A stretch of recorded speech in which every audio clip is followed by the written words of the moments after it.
In today's report, I had the escalation of the outrageous and dangerous claims Donald Trump is making against Barack Obama, and then CNN obliterates what he said with a blistering fact check that you have to see for yourself. I have all the details, including why Trump's rhetoric has reached a DEFCON 1 danger level, coming up next in something I like to call Trending.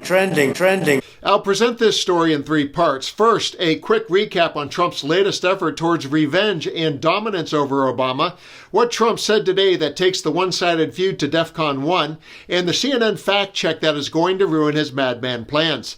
MSNBC kicks us off by explaining how Trump is resurfacing the Obama story to deflect the Epstein scandal. They're doing everything from releasing records from Martin Luther King Jr.'s assassination against the family's best wishes to spinning oldies but goldies, the political equivalent of Blueberry Hill. I mean, talking about Barack Obama and, quote, Russiagate. This does look like another political attempt to try and change the conversation. So here's what's going on. The Director of National Intelligence, Tulsi Gabbard, is threatening to prosecute members of the Obama administration. On Friday, Gabbard declassified a series of emails claiming officials manipulated and withheld key information from the public in an effort to undermine President Trump's entire first term in office and beyond. She says on December the 8th of 2016, officials prepared an assessment that found Russia did not interfere in the 2016 election, but they pulled that information before it reached President Obama. Gabbard then alleges that Obama directed his staff to create a new assessment on Russia, even though it would contradict other reports. We'll note that just a week later, on December the 16th, President Obama also publicly said there was no credible evidence of voting totals being manipulated. I can assure the public that there was not the kind of tampering with the voting process that was of concern. Did you see that? She could barely contain her laughter. And today, Trump's escalation of the Nothing Gate would be funny if it wasn't so dangerous. He dropped a DEFCON 1 word that begins with T. Have a look. But the leader of the gang was President Obama, Barack Hussein Obama. Have you heard of him? And except for the fact that he gets shielded by the press for his entire life, that's the one they...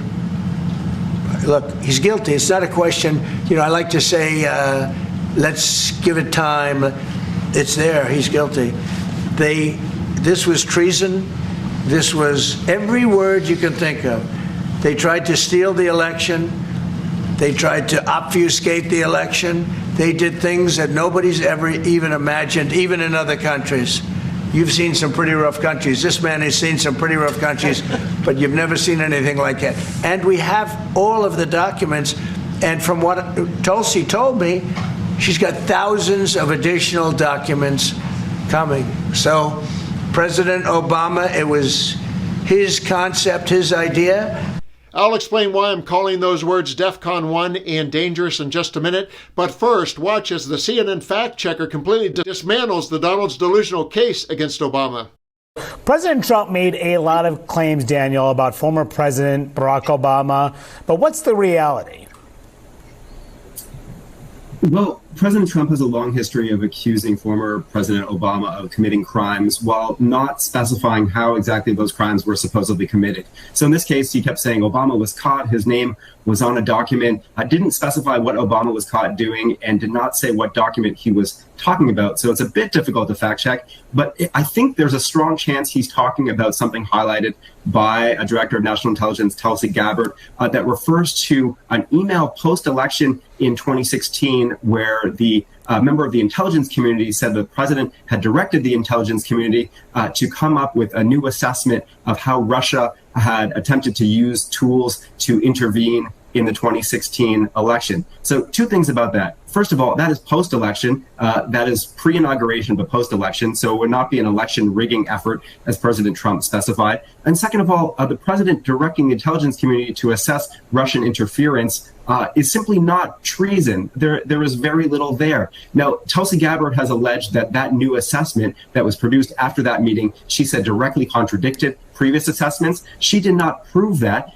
And she is emphasizing the fact that that new assessment in January 2017 did not find that that previous assessments did not find that Russia had altered the election results, altered vote counts. Well, the new assessment didn't either. What the new assessment found was that Russia engaged in hacking operations targeting Democrats, had engaged in influence operations online to attempt to alter the results in favor of Trump to hurt Clinton.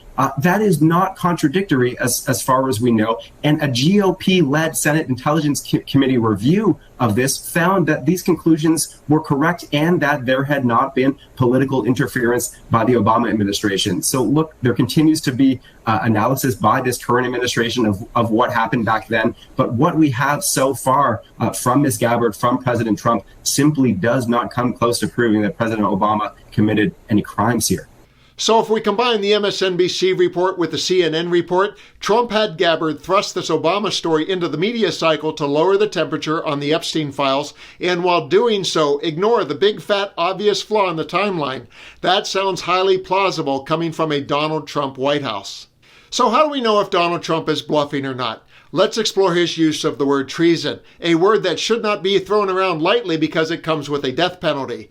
But Donald Trump throws it around like paper towels during hurricane relief. Sources say he has accused no less than 24 people of it while president, and I don't recall anyone being brought up on that charge. So it is likely a bluff and a distraction, but treason is such a dangerous word. Dangerous because the extremists who think of themselves as patriots and think Donald Trump is speaking to them could let their dark thoughts get the best of them and consider it a call to action. Trump's bluster is laughable at times, but it seriously puts his perceived enemies and their families at risk like no other president has done in the history of the United States. I'm Dan. Thanks for watching. Please leave your thoughts below with a comment, and let's continue to occupy democracy together. I hate Occupy Democrats.